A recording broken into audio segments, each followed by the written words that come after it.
দিদি কোথায় দীপা?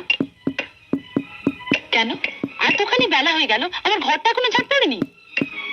ঝাঁটা পড়েনি? না, একটা কাজ করো, ওই তো ঝাঁটা পড়ে আছে, ওটা নিয়ে নিজের ঘরটা ঝাড় দিয়ে নাও। হ্যাঁ কেমন? কি আমি ঝাড় দেবো? তবে কে দেবে? এতদিন যে দিয়ে এসেছে বড়দি। কষ্ট হয় কেন?